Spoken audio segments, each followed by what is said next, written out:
Hola a todos, en este video trataremos el tema de paradigma de programación orientada a objetos. Comencemos tratando sobre la conceptualización de la programación orientada a objetos. Se trata de un paradigma de programación que usa objetos y sus interacciones para diseñar aplicaciones y programas informáticos. Permite describir el problema en términos del mismo problema y no en términos de la computadora donde va a ser ejecutada la solución. Proporciona al programador conceptos y herramientas que le permiten modelar y representar los elementos del espacio del problema en donde se quiere resolver la situación. A los elementos del espacio del problema y sus representaciones en el espacio de solución se los denomina objetos. Por esa razón, su nombre es orientación a objetos. Un objeto es un componente de software que encapsula su estado y su comportamiento. Cuando hablamos de encapsulamiento, estamos diciendo que solamente se puede acceder a su estado y a su comportamiento desde el mismo objeto. Una clase permite definir los atributos y los comportamientos comunes de un conjunto de objetos. Las clases podríamos decir que actúan como una plantilla o un molde de galletas, en el sentido de que nos permiten crear o instanciar objetos. Como en la gráfica, el cortador de galletas nos permite crear diversas galletas, cada una con sus sabores, cada una con su propia decoración. Hagamos una comparación entre clases y objetos. Una clase es un patrón, un esquema, justamente una plantilla que nos permite definir el estado y el comportamiento de un tipo particular de objetos. Todos los objetos de una clase van a compartir la estructura y el comportamiento, y cada uno de ellos tendrá su propia identidad, su propia forma de ser referenciado. Un objeto o instancia va a pertenecer siempre a una clase en particular. Los objetos pueden ser creados y destruidos en tiempo de ejecución. Se almacenan en memoria dinámica. A medida que su uso ya no es manejado por el sistema, es decir, el programa lo identifica como no indispensable para su funcionamiento, el sistema lo libera. Siempre los objetos van a residir en un espacio de memoria dinámica. Tratemos ahora sobre los objetos y las referencias. ¿Qué es una referencia? Una referencia es una variable que almacena la dirección de memoria donde va a residir el objeto. Si una variable referencia no está señalando a ningún objeto, almacena el valor null, no tiene ninguna dirección asociada.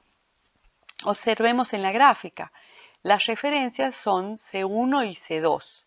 Cada una de ellas está almacenada en la memoria estática, son creadas en el momento en que se carga el programa, se dispone espacio de almacenamiento para ellas.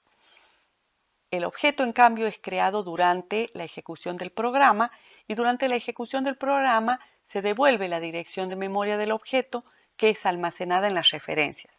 Esto se hace, esta creación del objeto, se puede hacer a través del operador new, convocando al constructor de la clase, por ejemplo, de la clase expediente, convocamos al constructor y como resultado se devuelve esa dirección de almacenamiento en memoria dinámica que es guardada en la referencia C1. Hagamos una comparación entre una variable cualquiera y las referencias.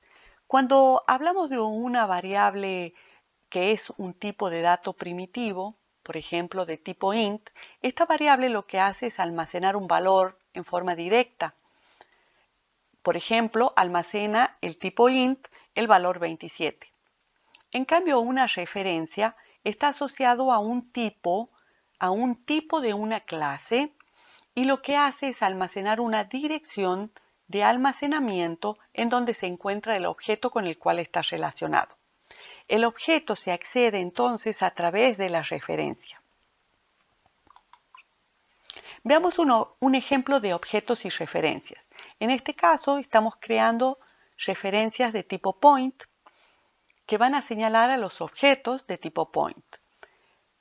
El constructor point crea un objeto en el espacio de almacenamiento, su dirección es de vuelta y almacenada en la referencia point 1. Esto está representado en el gráfico a través de esta vinculación. La referencia point 1 guarda la dirección, entonces tenemos una vinculación, un señalamiento a la dirección 1000 de memoria en donde se guarda el objeto. Esto mismo podemos hacer con la referencia point 2. En el caso de la referencia point 3, lo que estamos haciendo es almacenando la misma dirección del objeto señalado por la referencia point 2 en la referencia point 3. Esto produce que ambas referencias señalen al mismo objeto.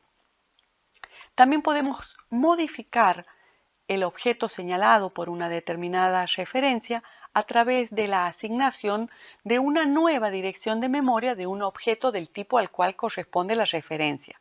Por ejemplo, en este caso, le asignamos a la referencia point 3 la dirección del objeto al cual señala la referencia point 1.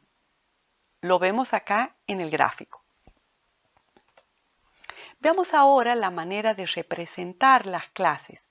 Esto se puede hacer a través de la diagramación UML de clases. En la diagramación UML de clases representamos a la clase a través de un cuadrado que tiene 3 secciones.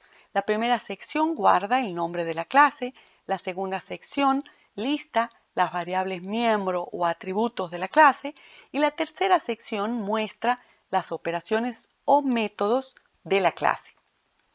En este caso tenemos un ejemplo representando la clase cuenta, en donde indicamos su variable miembro balance y sus métodos depositar, girar y balance. Tratemos ahora sobre la relación de uso que podemos representar a través de la diagramación UML de clases. Cuando tenemos una relación de uso, una clase A hace referencia en alguno de sus métodos a una instancia de la clase B.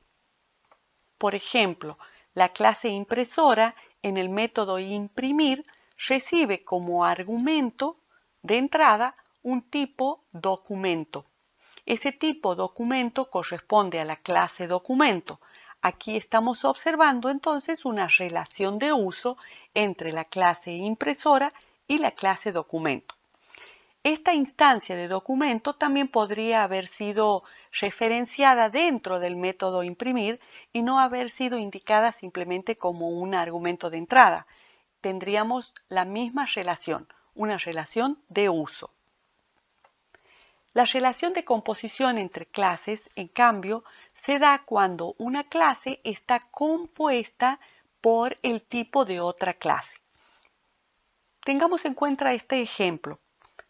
Tenemos la clase chofer con sus características y la clase taxi, en donde una de sus variables miembro es de tipo chofer. Podemos decir entonces que la clase taxi está compuesta por una instancia de la clase chofer. Así es como se representa la relación de composición, a través de una flecha rellena.